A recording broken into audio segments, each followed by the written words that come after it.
de Matthieu chapitre 12, verset 36. Ça parle du jugement. Et en fait, ça parle du fait que lors du jugement, on va devoir rendre des comptes de toute parole prononcée sans fondement. Et je me dis qu'en tant qu'être humain, doté de la parole, le Seigneur va nous demander, mais est-ce qu'on a utilisé ce don à bon escient? Pareil pour nos dons et nos talents, le Seigneur va nous demander, mais est-ce que tu as utilisé ce que je t'ai donné, ce que j'ai mis en toi, de manière à me rendre gloire? Est-ce que tu l'utilises de manière à me rendre gloire? Et une question très importante aussi, quelle était notre disposition de cœur lorsqu'on a fait ces choses? Oui. Et aussi notre aptitude à mettre de côté nos désirs charnels afin d'obéir à ce que Dieu nous demande de faire. Et en fait, Dieu nous a appelés à l'existence pour une raison. Si là je respire, si là tu respires, c'est bien pour une raison. On n'est pas là comme ça, lâché dans la nature, et puis on doit choisir nous-mêmes ce qu'on doit faire. Dieu a tout prévu depuis le commencement, depuis avant même le commencement. Ça veut dire que Dieu nous a créés pour une vie riche d'œuvres bonnes qu'il a préparées à l'avance afin que nous puissions les accomplir. Là, en fait, là, vraiment réfléchir à comment tu serais, ta personnalité, ta voix, machin, machin. La pense à tout. Donc, en fait, il t'a modelé, il t'a façonné dans l'argile. En fait, il a d'abord pensé à ton, c'est lui qui a d'abord pensé à ton esquisse. Et ensuite, il t'a formé de ses propres mains. La Bible dit qu'il nous a tissé de ventre de notre mère. Tu sais, tisser. Quand tu tisses quelque chose, c'est-à-dire que tu as un fil et une aiguille. Donc, tu prends ton temps déjà de mettre le fil dans l'aiguille.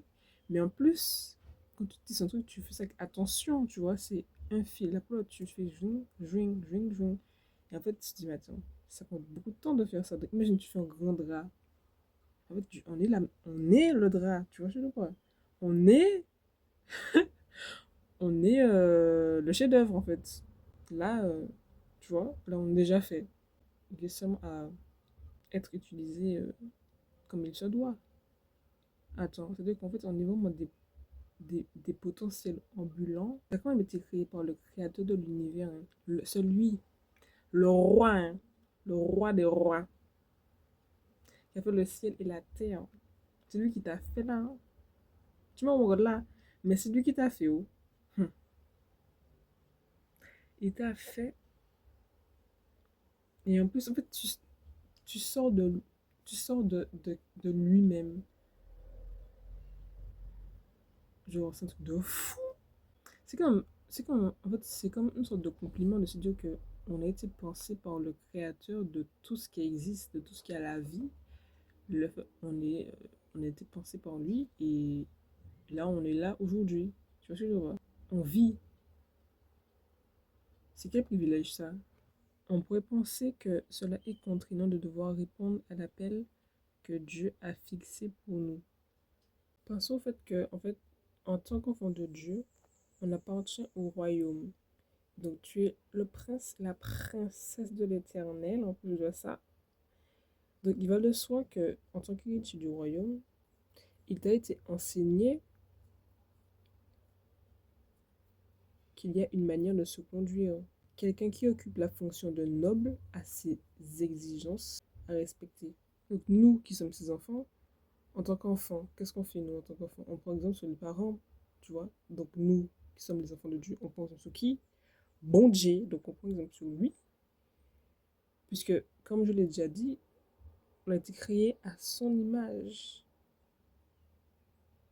pas n'importe qui, pour accomplir de bonnes œuvres. Quel que soit votre travail, faites-le de tout votre cœur. Et cela comme pour le Seigneur et non pour les hommes. Chacun de nous bénéficie de dons et de talents que le Seigneur a mis en nous. Il a placé ça spécifiquement en toi. Hein? Intentionnellement et spécifiquement pour toi, il a mis quelque chose de spécial. Un potentiel, pas un seul, mais un package. Donc, c'est un lot de choses spéciales qu'il a mis en toi, qui demande un potentiel, hein, qui ne demande qu'à être exploité, mis en lumière pour te bénir et me bénir, bénir une multitude de personnes, d'accord? Parce que tu ne connais pas l'impact que tu peux avoir sur quelqu'un. Si tu es là, c'est qu'on a besoin de toi, d'accord? Tu n'es pas là pour rien. Et même si le chemin n'est pas clair, sa parole est une lampe à tes pieds, une lumière sur ton sentier.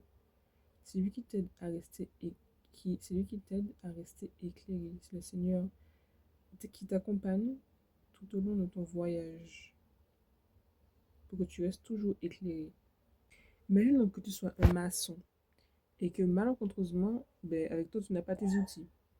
Mais ton boss, le chef du chantier qui lui a le plan et avec lui, il aura les outils.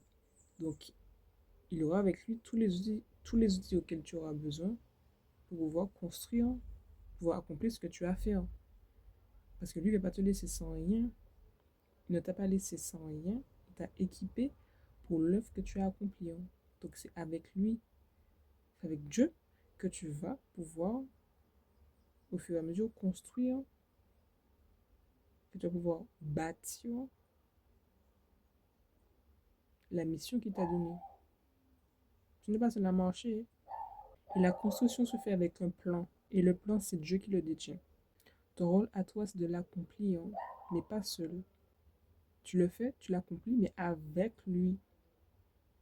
Sinon, tu serais comme un brebis qui n'a pas de berger. Mais comme tu es un berger, ben, tu as juste ton berger. Et à ses côtés, tu peux y arriver.